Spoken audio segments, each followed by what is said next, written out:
രാജ്യത്ത് എങ്ങും താമര വിരിയിക്കുക, BJP യുഗം അവസാനിക്കാതിരിക്കുക, രാജ്യത്തെ ഹിന്ദു രാഷ്ട്രമായി മാറ്റിയെടുക്കുക, അതാണ് BJPയുടെ ഉദ്ദേശമെന്ന് അരിയാഹാരം കഴിക്കുന്ന എല്ലാ നിഷ്പക്ഷരായ ജനാധിപത്യ വിശ്വാസികൾക്കും അറിയാം.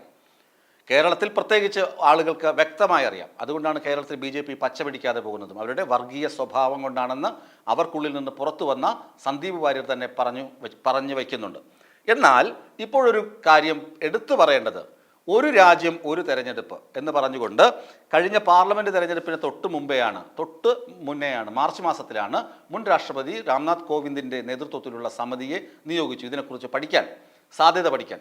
അപ്പോൾ അദ്ദേഹം പഠിച്ചിട്ട്, ആ കമ്മിറ്റി പഠിച്ചിട്ട് ഈ തെരഞ്ഞെടുപ്പിന് ശേഷം കഴിഞ്ഞ സെപ്റ്റംബർ മാസത്തിൽ തെരഞ്ഞെടുപ്പ് കഴിഞ്ഞ ഉടനെ തന്നെ ഈ റിപ്പോർട്ട് കേന്ദ്ര സർക്കാരിന് സമർപ്പിച്ചു. ആ റിപ്പോർട്ടിൽ പറയുന്നത്, ഒരു രാജ്യം ഒരു തെരഞ്ഞെടുപ്പ് ആണ് നമുക്ക് 70കളിൽ നടന്നിരുന്നത്. 1970 ശേഷമാണ് പല ഘട്ടങ്ങളിലായി തെരഞ്ഞെടുപ്പ് നടക്കുന്നത്. അത് സംസ്ഥാന രാഷ്ട്രീയത്തിൽ സംസ്ഥാനങ്ങളിൽ അധികാരം നിലനിർത്താൻ ഇന്ദിരാഗാന്ധി ഇടപെട്ടതോടുകൂടിയാണ് അങ്ങനെ ഒരു തീരുമാനത്തിലേക്ക് രാജ്യം പോയത്. അതിനു മുമ്പ് ഒരുമിച്ചായിരുന്നു തെരഞ്ഞെടുപ്പ് എന്നതാണ് ഒന്നാമത്തെ ന്യായം. രണ്ടാമത്, പല ഘട്ടങ്ങളിലായി തെരഞ്ഞെടുപ്പ് നടക്കുമ്പോൾ എല്ലാ ദിവസവും ഇന്ത്യയിൽ എവിടെയെങ്കിലുമൊക്കെ തെരഞ്ഞെടുപ്പാണ്. അത് രാജ്യത്തിൻ്റെ സമ്പത്തിനെ ചൂഷണം ചെയ്യും. പിന്നെ തെരഞ്ഞെടുപ്പ് വിജ്ഞാപനം വന്നാൽ വികസന പ്രവർത്തനങ്ങളെ അത് ബാധിക്കും, രാജ്യത്തിൻ്റെ സുസ്ഥിര വികസനത്തെ അത് ബാധിക്കും, രാജ്യത്തിൻ്റെ മുന്നോട്ടുള്ള പോക്കിനെ പുറകോട്ട് വലിക്കും. ഇത്തരം കാര്യങ്ങൾ പറഞ്ഞിട്ടാണ് ഒരു രാജ്യം ഒരു തെരഞ്ഞെടുപ്പ് എന്ന ആശയം നടപ്പിലാക്കണമെന്ന് രാംനാഥ് കോവിന്ദ് അധ്യക്ഷനായ സമിതി റിപ്പോർട്ട് കൊടുത്തത്. സെപ്റ്റംബർ 18 ഈ റിപ്പോർട്ട് കേന്ദ്രത്തിന് ലഭിക്കുന്നത്. അവർ റിപ്പോർട്ട് സെപ്റ്റംബർ 18 സ്വീകരിച്ച് റിപ്പോർട്ട് അംഗീകരിച്ചു. എന്നിട്ട് കഴിഞ്ഞ ദിവസം ഈ റിപ്പോർട്ട് ബില്ലാക്കണമല്ലോ, ബില്ലാക്കി പാർലമെൻറ്റിൽ അവതരിപ്പിച്ച ശേഷമല്ലേ ഇത് നിയമമായി വരികയുള്ളൂ. അപ്പോൾ ആ ബില്ല് കേന്ദ്ര മന്ത്രിസഭ കഴിഞ്ഞ ദിവസം അംഗീകരിക്കുകയും ചെയ്തു. അവർ അംഗീകരിച്ചതോടുകൂടി പ്രതിപക്ഷ നിരയിൽ ആശങ്ക പുകയുകയാണ്. അതാണ് ഞാൻ ആദ്യം സൂചിപ്പിച്ചത്.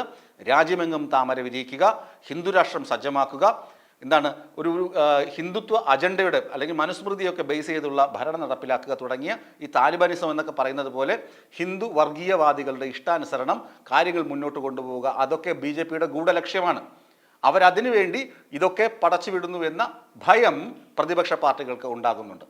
അത് വളരെ വലിയ ഭയം തന്നെയാണ്. ഇപ്പോൾ ഒരു രാജ്യം ഒരു തെരഞ്ഞെടുപ്പ് എന്ന് എന്ത് ന്യായീകരണം പറഞ്ഞ് കൊടുത്താലും അതിനുള്ളിൽ മറഞ്ഞിരിക്കുന്നത് BJPയുടെ ഏകാധിപത്യ ഭരണം അല്ലെങ്കിൽ ഹിന്ദു രാഷ്ട്രമെന്ന സ്വപ്നമാണ് എന്ന് തിരിച്ചറിഞ്ഞതുകൊണ്ടാണ് ഇന്നലെ മല്ലികാർജ്ജുൻ ഖാർഗെയും അതുപോലെ തന്നെ ജയറാം രമേശും കൊടിക്കുന്നിൽ സുരേഷുമൊക്കെ ഇതിനെതിരെ രംഗത്തെത്തിയത്. ഈ തീരുമാനം ഫെഡറൽ സംവിധാനത്തിൻ്റെ കടക്കൽ കത്തിവെക്കുന്നതാണെന്നാണ് തമിഴ്നാട് മുഖ്യമന്ത്രി സ്റ്റാലിൻ പറഞ്ഞത്. ഇത് ഒരിക്കലും നടപ്പിലാക്കരുത്. അതുപോലെ തന്നെ ജയറാം രമേശ് പറഞ്ഞ മറ്റൊരു കാര്യം, ഇത് പാർലമെൻറ്റ് സംയുക്ത സമിതിക്ക് വിടണം. ബില്ല് അവതരിപ്പിച്ചിട്ട് പാർലമെൻറ്റ് സംയുക്ത സമിതിക്ക് വിട്ട ശേഷം മാത്രമേ ഇതിനകത്ത് കാര്യമായ തീരുമാനമെടുക്കാൻ പാടുള്ളൂ എന്നാണ് ജയറാം രമേശ് പറഞ്ഞത്. അല്ലെങ്കിൽ ഈ ബില്ല് പാർലമെൻറ്റിലോ അതുപോലെ തന്നെ രാജ്യസഭയിലും ലോക്സഭയിലും അവതരിപ്പിച്ചാൽ ഇരു സഭകളിലും BJP NDA സഖ്യത്തിനാണ് മുൻതൂക്കം. അവരിത് ഈസിയായി പാസ്സാക്കിയെടുത്താൽ നിയമമായി വരും. അതിനു മുമ്പേ തന്നെ സംയുക്ത പാർലമെൻ്ററി കാര്യം ജോയിൻറ്റ് പാർലമെൻ്ററി കമ്മിറ്റിക്ക് ഇത് വിട്ടിട്ട് അവരിത് പഠിച്ച് പരിശോധിച്ച ശേഷം ഇത് സാധ്യത എത്രയുണ്ടെന്ന് നോക്കി ആലോചിച്ച ശേഷം തീരുമാനിക്കാമെന്നാണ്. ഇനി തദ്ദേശ സ്വയംഭരണ തെരഞ്ഞെടുപ്പുകളുടെ കാര്യത്തിൽ അതിലാണെങ്കിൽ രാജ്യത്തെ പകുതിയിലധികം സംസ്ഥാനങ്ങളുടെ പിന്തുണയുണ്ടെങ്കിൽ മാത്രമേ തദ്ദേശ സ്വയംഭരണ തെരഞ്ഞെടുപ്പുകൾ കൂടി ഒരുമിച്ച് നടത്താൻ കഴിയുകയുള്ളൂ. അത് ഒരിക്കലും സാധ്യമല്ല. അതുകൊണ്ടാണ് ആ തലത്തിലേക്ക് ഇപ്പോൾ നീങ്ങാത്തത്. തദ്ദേശ സ്വയംഭരണ സ്ഥാപനങ്ങളിലെ തെരഞ്ഞെടുപ്പ് എപ്പോൾ വേണമെങ്കിലും നടത്താം. അപ്പോൾ ഇത് ഇപ്പോൾ നടക്കുന്ന രീതിയിൽ തന്നെ നടക്കും. പക്ഷേ നിയമസഭാ തെരഞ്ഞെടുപ്പും പാർലമെൻറ്റ് തെരഞ്ഞെടുപ്പും ഒറ്റഘട്ടമായി നടക്കും.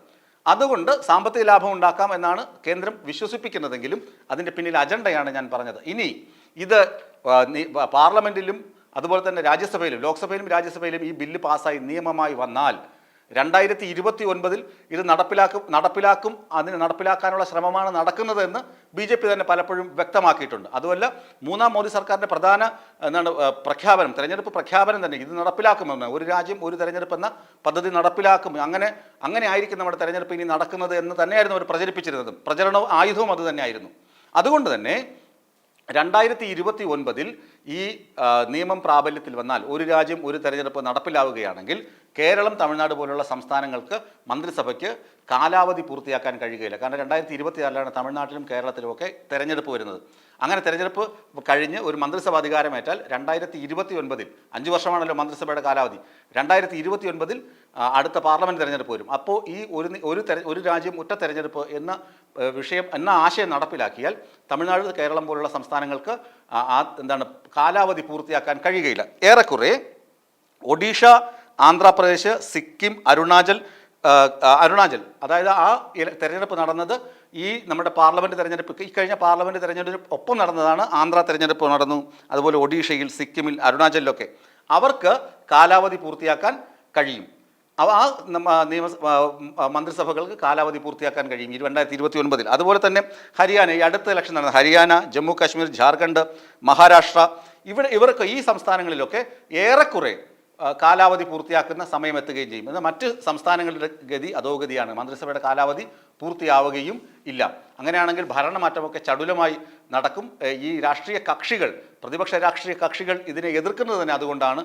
ഇത് ഇപ്പോൾ നടപ്പിലാക്കുന്നത് വലിയ വിപത്ത്, വലിയ ആപത്താണ്, വലിയ നഷ്ടമാണ് രാഷ്ട്രീയ കക്ഷികൾക്ക് ഉണ്ടാക്കി വയ്ക്കുക, തീർക്കുക എന്ന ആശയം മനസ്സിലുള്ളത് കൊണ്ടാണ് അവരിതിനെ എതിർക്കുന്നത്.